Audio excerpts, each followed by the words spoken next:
bricks, which make a little bit of a noise and some colour in the air, but beyond that, not too much. Having said that, as I say, we're seeing lots of stones and bricks being passed forward to these guys on the front line. So there is perhaps the potential that some of them are prepared to actually strike back, to fight back, if there is some sort of move on the square. But many of the people here today have been saying they won't back, but they will resist. They will try and slow down any sort of police operation.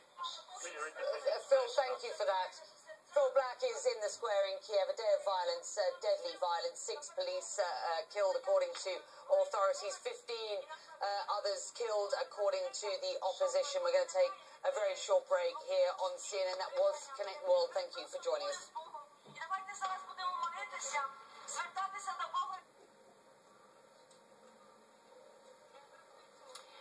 Good evening. Tonight, you join us as fires rage in the Ukrainian capital, Kiev. At least 9 people have been killed and dozens more injured in violence between police and protesters. The UN Secretary General Ban Ki-moon has appealed for restraint and is urging all sides to engage in meaningful talks. The European Union's top diplomat has condemned the violence, but the Ukrainian and Russian governments say Europe is to blame for interfering and stoking the unrest. The U.S. government says it is appalled by the violence. It's urging President Yanukovych to restart a dialogue with opposition leaders immediately.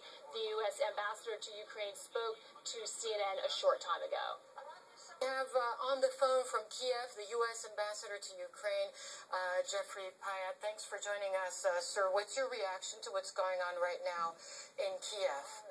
Well, obviously, appalled by the violence that's unfolding. It's been a terrible day in Ukraine's history. We're hoping that the government and the opposition will take immediate steps to de-escalate. You can hear in the background right now the bells at St. Michael's Monastery, where they're calling people to come to the defense of the Maidan.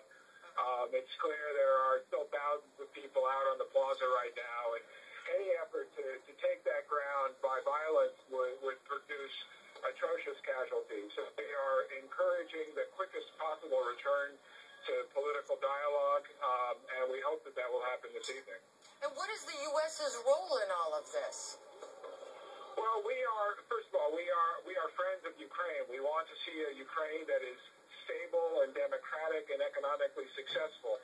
So we've been involved closely with our European partners throughout this crisis, helping to encourage dialogue, making clear to all sides that violence is unacceptable, and making clear our preparedness to work closely with a new Ukrainian government, which we hope they will be able to put together with a focus on getting the country healthy economically and building the kind of broad dialogue that's going to be necessary to rebuild democratic politics here. And on the government side, there have been accusations, especially after that leaked phone call between you and Victoria Nuland, the Assistant Undersecretary of State, regarding possible scenarios in which the U.S. could get itself involved, try to exert pressure to try to find a solution to end this crisis. How do you respond to these accusations that the U.S. is meddling, essentially, and clearly taking sides? Yeah, well, again, I'm not going to talk about any phone calls, but I'll say, our role has been an appropriate diplomatic, working closely with our European partners and engaging closely with the government. We are Ukraine's friend in this exercise, and we have made clear our view that the solution at this point is a new political compact and the creation of a new broad, multi-party government that can begin the process of political healing here.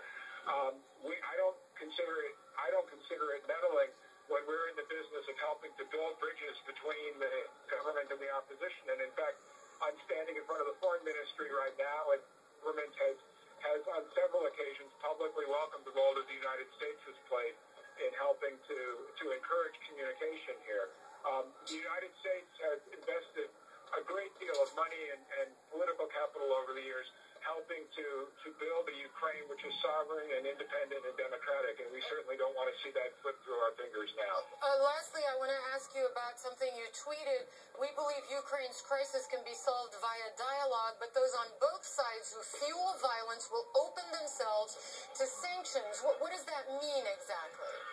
What it means is that all policy instruments are on the table for the United States at this point, and we have already exercised authorities here to revoke the visas of several officials directly involved in violence, and we've made clear that additional steps will be taken by the United States to the extent there is grave violence against peaceful demonstrators. Obviously, we're still in the process of picking up the pieces of what's happened today, and as you've reported, it's an extremely dynamic and delicate situation still.